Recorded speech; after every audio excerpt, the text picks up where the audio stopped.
Hello, this is Janet from janetsandberg.com, and you're listening to the Phoenix Wisdom Podcast, the weekly show that talks to peers and professionals who open up about their darkest moments when they felt like ending it all, why they didn't, and how they transformed their lives in order to triumph over the darkness and despair.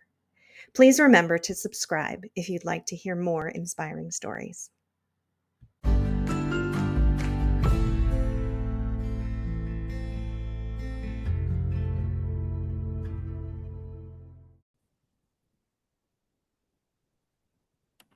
Hello, and welcome once again to the Phoenix Wisdom Podcast.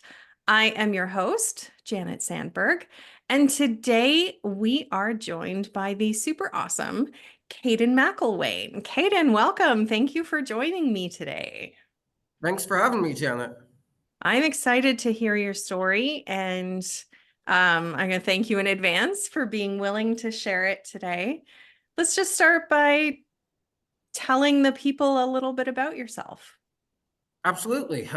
I'm a college student, writer, and activist for autism awareness. I was diagnosed with autism when I was 2 years old, and throughout my life, I've had various naysayers who doubted my capabilities to live a normal life. But time and time again, thanks to the support of my family and the support system I've gotten from the school system, I was able to prove those people wrong, and I'm now on a mission to make life for those with autism better in a way. Amazing. I love it. I love it. Thank you so much for doing what you do in the world, for helping me on my podcast and doing what you're doing on your mission. And I love that they've come together. So let's dive into the reason that you're here and sharing your story about a time when you thought that maybe you didn't want to be here anymore. Can you tell us about that? What was going on in your life then? I didn't necessarily have suicidal thoughts or ideations. I was going through a lot when I was a teenager. I'm 19 now. As you may know, teenage hormones combined with autism make it 10 times more difficult for those on the spectrum to sort of make friends, if you will. Mm-hmm. I didn't necessarily think about suicide. There were a couple of times where I was really sad and had trouble making friends, but have been going to therapy for dealing with that. I've been through ABA therapy, occupational therapy, physical therapy. Amazing. Can you talk about what it was like when you were sad, the things that you were struggling with? I was mainly struggling with making friends and processing autism. I had a hard time accepting that I was on the autism spectrum. In fact, there was a time in my life during that time where I wanted it cured. I wanted it gone. Mm-hmm. Yeah, I can understand that when just did you feel like different from everybody? Like you didn't really fit in? Absolutely, I did, as I'm sure any teenager did in high school. Well, then COVID hit, and that made the social interactions even worse, as I couldn't really see anyone unless it Mm-hmm. was through a computer screen. Yeah. Yeah. So how did you deal with that, with being sad and not having any friends? Hmm. I tried to toughen it up because I figured, well, that's life. This is how it's going to be. But my parents urged me to go make some friends, give it a try, and to interact with those with autism. So I spent all of college improving my social skills, if you will, by going out all the time and doing stuff like that. Yes, Cool. So how did you meet people?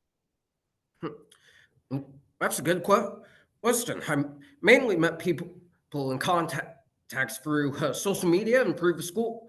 Oh, as I said, I'm a writer, and I'm always looking for people to interview for articles and that sort of thing. And I always look on social media, Facebook, Instagram, Twitter to find those people. Right. And then do you just message them? Yeah, yeah, if their emails in their bio, on Facebook, I email them, or I send them an Instagram DM saying, "Hello, is this such and such person?" And if they respond, I'm like, "I'm Kadin McElwain of Sports Call alum. I want to interview you for an article on such and such thing on your boxing career." Wow, that's really brave. A lot of people get really scared about sending messages to people. So that's pretty amazing. Yeah, thanks, ma'am. And I bet I'm going to be doing a lot more of it as a PR professional. Yes. Yes, you will. You will. Um, what do people say when you reach out to them? Do they always respond, or is it something that you have to sort of work at and do more than once? Hmm. That's a good question. A lot of them have responded, and many of them have fortunately accepted the interview requests. James Hagler was one person I interviewed. He was one of the first major people in the boxing industry I interviewed. James Hagler Jr., Ross Levi, Richmond Webb of the Dolphins, Joe Fraser Jr. was one I interviewed. I briefly I was working on an interview with the late Lenny Simpson, who was a tennis player that passed this year. Rest in peace to him. That's so you're not just reaching out to like regular people, you're reaching out to some really high profile people through social media. Yeah, yeah, absolutely. That's what I love about social media. Yeah, you can and open yourself up to bigger opportunities these days than if you were to say go to a conference or go to a job interview. Yeah. Yeah. That's awesome. I don't know many people who would be brave enough to do that, honestly. You're going to go really far. If Thank you, you're doing Janet. that already and you're just in college, like that's amazing. Um, but let's go back to so high school, you said you were feeling sad because it was hard. And we were all feeling sad through COVID. Like we were all disconnected. But I know for people with autism, it makes it that much harder. And you said that you wished that the autism would just go away. How did you um change your mind about that? Like now you're an autism advocate. So how did you go from wishing that it would just go away to now being out and proud, as it were? That's a good question. I looked up celebrities who had autism, and I learned that a lot of my favorite people were on the autism spectrum. Isaac Newton, Albert Einstein, Friedrich Nietzsche, one of my favorite writers. The creator of Pokemon was on the spectrum. Bob Dylan, Jerry Seinfeld, Daryl Hannah, Dan Aykroyd. Uh, a whole bunch of people were on the autism spectrum, yet they were still able to do these amazing things. And then you just decided that was going to be you too? Yeah, pretty much. Cool. So what was the first thing okay, sorry, I'm going to backtrack a little bit. So learning that all of these other people um had autism and were still, famous and doing amazing things, did that make you feel less sad then? Absolutely. It definitely did. All right. And did that help you decide to reach out and make more friends? Do you also have more friends like your own age and that you see in person and not just on social media? Yeah, absolutely. My neighbor next door to my dorm is actually a great friend of mine. Cool. Cool. And now that you've sort of accepted who you are, what What other opportunities has that opened for you? The advocacy opportunities definitely have opened up thanks to that. It all started in 2022 at Lake Erie College, where I went to school before this for a class project. Yeah, I had the idea with the group I was assigned to make a GoFundMe page for Autism Society of America. We set a goal of $1,000. We raised $1,085 on that, and from there, because the GoFundMe opened myself up to uh, speaking opportunities, speaking for Lake County Commissioners, Lake County Opioid Alliance, Durham Workers Commission, Kent City Council, Chicago College of Complexes, podcast appearances like this. I got recognized by the senator and a letter for my work. And for Autism Awareness Month here in Kent, I'm actually going to be receiving a proclamation we're going to give out. That's amazing. So just by embracing who you are and where you're at, it has led to lots of cool things and lots of opportunities. And are you feeling sad now? Do you still feel sad sometimes about autism or loneliness or other things? No, if anything, I sometimes feel stressed about my academics and getting good grades, but honestly, who doesn't? True, true. We all Yeah, feel stressed sometimes about different things, but especially in school. Yeah, grades are important for sure. yeah, they definitely are. There was a time last semester, while we're on the topic of school, where I was super stressed about my academics, particularly in math, which I had an F in. Historically, I've always been bad at math, but I kept trying to push myself too hard to the point where it took a toll on me. It truly did. And that's why I officially decided to start therapy that September, and it helped me out a lot. I still ended up getting an F in the class, unfortunately.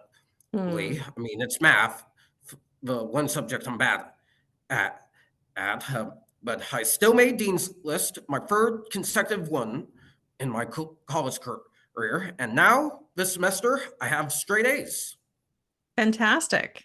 Yeah, you said you're a writer, so it's not surprising you're not good at math. Usually it's kind of one or the other, right? If we're good at Yeah, math, we're not good at writing. And if we're good at English or writing, we're not so good at math. I'm with you on the math. I'm not good at math at all.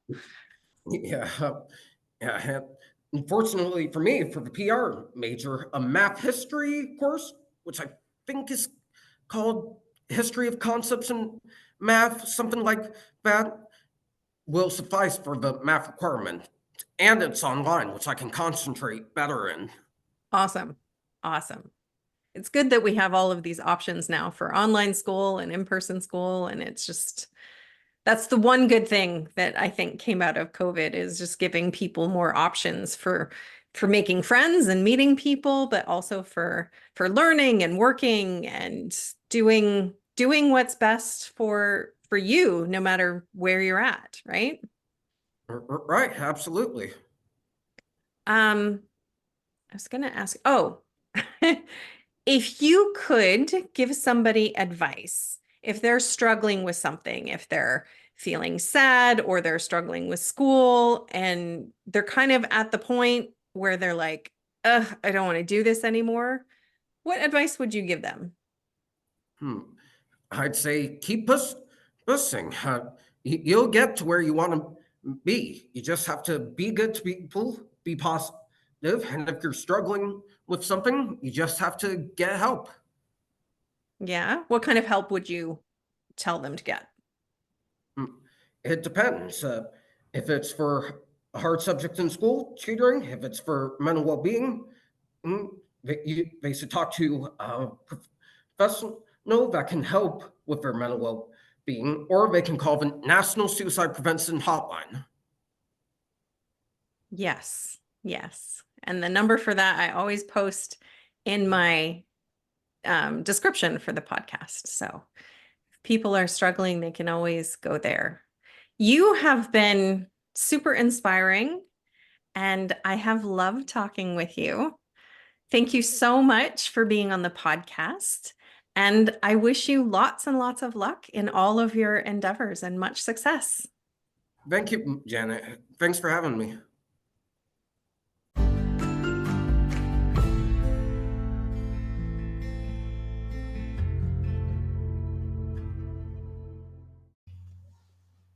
Thank you for listening.